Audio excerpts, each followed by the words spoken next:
என்ன நீயா இருந்து போட்டு நீயா தின்னுக்கிற? இங்க பாரு ஒருத்தர் தொட்டு தொட்டு நக்கிட்டு இருக்கிறான். உப்பு பார்க்க அவன என்னத்த உப்பு பாக்குற? இதெல்லாம் திங்கிறதா இனிமே நாங்க? ஐயோ என்னடா கஷ்டப்படுறீங்க? பேட்டரி சல் போட்டு சாராயமே காய்ச்சறோம். 4 வெங்காயத்தையும் மிளகாய் கிளி போட்டு சாம்பார் வைக்க முடியாதா? என்னவா இருந்தாலும் இந்த சமையல் வேலையில நமக்கு இருக்கு என்ன? ஏன்டா நம்ம புதுசா கட்சி ஆரம்பிக்க போற பொதுக்குழு செயற்குழுக்கு ஆளு வேணுங்கிறதுக்கு நீ உப்பு போட்டா புளிய போடுற, நீ வெங்காயத்தை கிளி போட்டா மிளகாய் போடுற, சாம்பார் சமையல் என்ன இதெல்லாம் பொம்பளை சமாச்சாரம், நமக்கு எதுக்குண்ணே? இத சொல்லித்தாண்டா பொம்பளைங்க ரொம்ப காலமா நம்மளை ஏமாத்திட்டு இருக்காளுங்க.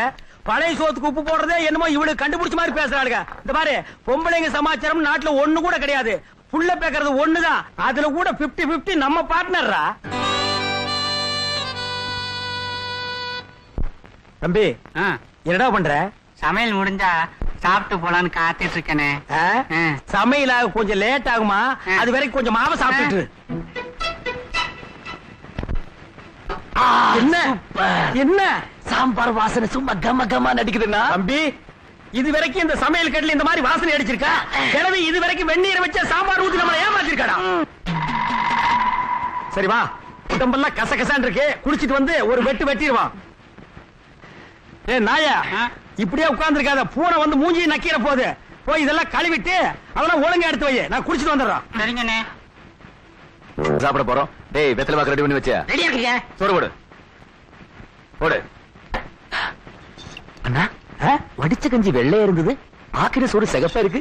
அதான் இத்தனை நாள் இவளுக்கு சமைச்சாளுகளே இந்த டெக்னிக்கல்ல சமைச்சிருக்காளுகளா? இதுதான் உன் அண்ணனோட டெக்னிக்கல். இந்த ரெட் மீல்ஸ் மேட்டரை வெளியே லீக் அவுட் பண்ணிடாத. சாப்பிடுறா ராஜா.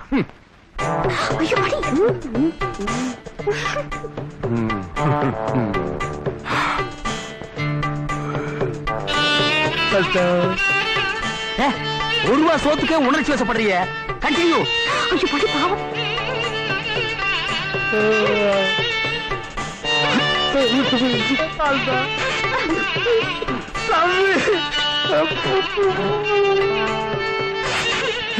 தம்பி என்னங்கடா அண்ணனும் தம்பியும் கண்ணீர்ல மிதக்குறீங்க? ஆனந்த கண்ணீர் கிழவி. அண்ணன் பாசம் தான் இப்படிலாம் இருக்கணும். தம்பி அவனுக்கு கொஞ்சம் பாசத்தை ஊட்டுறான்.